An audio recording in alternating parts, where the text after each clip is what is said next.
नमस्कार, मैं doctor Anil Garg, doctor सीमा गर्ग, साथ में हमारे साथ गुणवंत जी भाई साहब, राष्ट्रीय प्रमुख। ये एक कदम दिव्य संतान की ओर पे हम प्रयास रहते हैं आप सबके सहयोग से, जिसमें हमने दिव्य संतान प्रकल्प की एक स्थापना की है, जो लोगों को का मार्गदर्शन करेगा और ये बताएगा कि बच्चे को हम तैयार कर सकते हैं, हम बच्चे की केयर, उसको एजुकेशन और ट्रेनिंग गर्भ से ही दे सकते हैं। और ये प्रक्रिया 9 महीने के दौरान सतत की जाती है और गर्भ धारण करने के 3 महीने पहले से यदि दंपति संयमित रहते हैं, एक संयमित जीवन, खान पान और अल्कोहल, टबैको, कैफीन इनसे मुक्त जीवन जीते हैं अन्य व्यसन से, तो उनको दिव्य संतान या श्रेष्ठ संतान की प्राप्ति हो सकती है। बड़ा सिंपल है इसका पालन। माँ को सिर्फ ये समझना है कि बच्चा मेरी गोद में है, कोख में नहीं है, और जो कुछ मैं देख रही हूँ, सुन रही हूँ, खा रही हूँ, पी रही हूँ, सब महसूस कर रही हूँ, वो सारा मेरा बच्चा सुन रहा है, खा रहा, पी रहा है। तो उसे कोई ऐसा कार्य नहीं करना है जो बच्चे को दिखाना नहीं चाहती, जो बच्चे को सिखाना नहीं चाहती।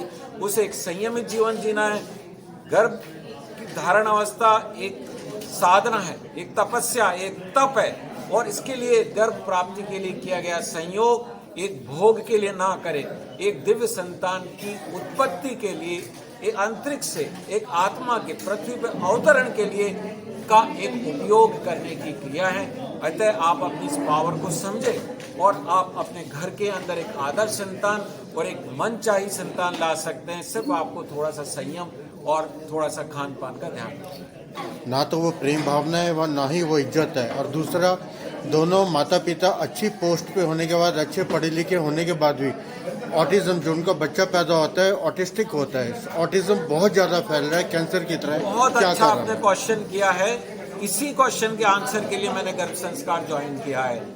ये कसूर कहीं ना कहीं गर्भ संस्कार के दौरान था। जितने इंटेलेक्चुअल कपल होते हैं वो किसमें व्यस्त रहते हैं, वो अपने आप से पूछे, जब गर्भ धारण कर रहे थे और गर्भ धारण के दौरान उन्होंने कितना समय अपने बच्चों को दिया, कितने बिजी रहते थे। यदि उन्होंने 9 महीने और 3 महीने पहले से गर्भावस्था के दौरान यदि बच्चे से जुड़े रहते, तो बच्चा पृथ्वी पर आने के बाद उनसे हर हालत में जुड़ता।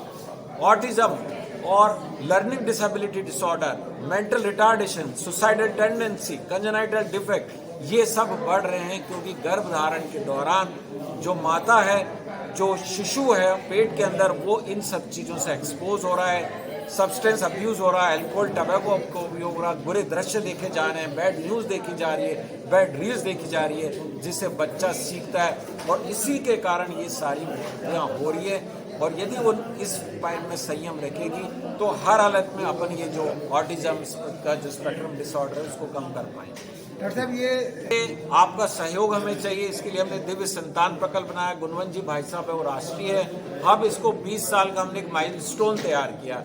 विभिन्न प्रांतों में हम जा रहे हैं, जगह जगह जाके अभी अवेयरनेस कैंपेन क्रिएट कर रहे हैं। इसके लिए हमने बुक्स लिखी है। महीने में 2 बार हम गर्भ संस्कार की क्लासेस चलाएंगे, ऐप बनाएंगे और विभिन्न संस्थाओं के माध्यम से पहले तो लोगों को इस सब्जेक्ट के प्रति जागरूक करेंगे, फिर एजुकेट करेंगे और उनको क्लासेस देंगे, जिससे कि वो गर्भ संस्कार घर घर में पहुंचे। और 20 साल का हमने माइलस्टोन तैयार किया है और ये सपना देखा है कि कोई भी संतान इस पृथ्वी पर बिना प्लानिंग के और बिना सोच समझ के नहीं आएगी।